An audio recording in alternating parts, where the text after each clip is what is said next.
প্রথম অধ্যায় তো শেষ, আজকে শুরু করব দ্বিতীয় অধ্যায়। দ্বিতীয় অধ্যায়ের কি নাম? সংস্কার, বৈশিষ্ট্য ও পর্যালোচনা। আমরা দ্বিতীয় অধ্যায় দেখতে পাবো 19 শতকের বাংলাকে।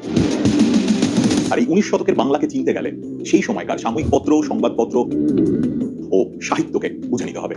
কারণ পত্রপত্রিকা ও সাহিত্য হলো সমাজ ও সভ্যতার দর্পণ। এ বিষয়ে ভারতবর্ষের ক্ষেত্রে 19 শতক এক যুগান্তকারী অধ্যায়। পলাশীর যুদ্ধের পর পাশ্চাত্য সভ্যতার হাত ধরে বাংলার ধর্ম, সমাজ, শিক্ষা, সংস্কৃতি ও রাষ্ট্রীয় জীবনে ব্যাপক পরিবর্তন আসে। বাংলাকে কেন্দ্র করে পরিবর্তন ক্রমে সারা ভারতে ছড়িয়ে পড়ে।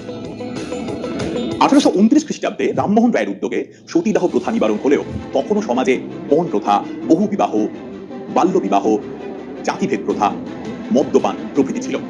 তৎকালীন সংবাদপত্রের পাতায় এইসব সামাজিক অনাচারের বিবরণ ফুটে উঠেছিল। আমরা দেখতে পাচ্ছি 19 শতকের আগের শতক, অর্থাৎ অষ্টাদশ শতক, এবং সেই অষ্টাদশ শতক ছিল বাংলা তথা ভারতবর্ষের ইতিহাসে এক অন্ধকার যুগ। কেন জানো? এই সময় কেন্দ্রীয় শক্তির পতন ঘটছে আর তার জায়গায় গড়ে উঠছে আঞ্চলিক শক্তি।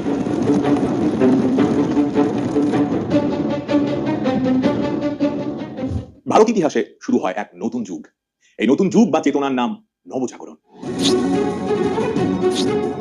এ সময় সামাজিক কুপ্রথার প্রচলন ছিল সমাজে, বহু কুপ্রথা, এবং যার দ্বারা সমাজের লোক ভীষণভাবে অন্ধকারাচ্ছন্ন হয়ে যাচ্ছিল। তখনকার দিনের ইতিহাস জানতে গেলে আমাদের কয়েকটি সংবাদপত্র ও গ্রন্থের উপর নির্ভর করতে হবে, যার মধ্যে অন্যতম হলো বামাবোধিনী পত্রিকা, হিন্দু পেট্রিয়ট পত্রিকা, গ্রামবার্তা প্রকাশিকা, এবং গ্রন্থের মধ্যে অন্যতম হলো কুতুব প্যাঁচার নকশা এবং নীলদর্পণ। ঠিক এই সময় বাঙালি বুদ্ধিজীবী শ্রেণীর বিভিন্ন সংবাদপত্র, সাময়িক পত্র পত্রিকা এই সমস্ত কুপ্রথার বিরুদ্ধে জনমত গড়ে তোলে। সাময়িক পত্রিকা দিয়ে আলোচনা শুরু করি, যার নাম বামাবোধিনী পত্রিকা। বামা কথার অর্থ নারী।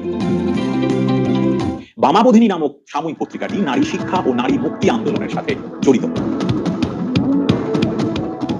ব্রাহ্ম আন্দোলনের নেতা কেশবচন্দ্র সেনের অনুগামী উমেশ চন্দ্র দত্ত কয়েকজন তরুণ ব্রাহ্মকে নিয়ে 1863 খ্রিস্টাব্দে বামাবোধিনী সভা প্রতিষ্ঠা করেন। এই সভার মুখপাত্র ছিল বামাবোধিনী পত্রিকা।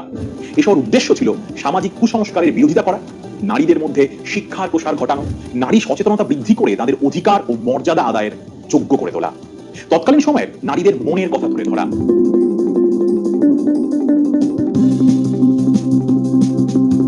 নারীদের স্বার্থে বিভিন্ন বইপত্র প্রকাশ করা হতো। এই উদ্দেশ্যের কথাগুলি প্রতিনিয়ত পত্রিকায় বের হতে থাকলো। পত্রিকায় পুরুষদের মতো নারীরাও নিজের নামে এবং কখনো কখনো ছদ্ম নামে লিখতে থাকলেন। 1922 খ্রিস্টাব্দ পর্যন্ত প্রায় 60 বছর ধরে বামাবোধিনী পত্রিকা সমকালীন বাংলার নারীদের অবস্থা সম্পর্কে জানবার এক গুরুত্বপূর্ণ দলিল। আরো একটা পত্রিকা, সংবাদপত্র হিন্দু প্যাট্রিয়ট।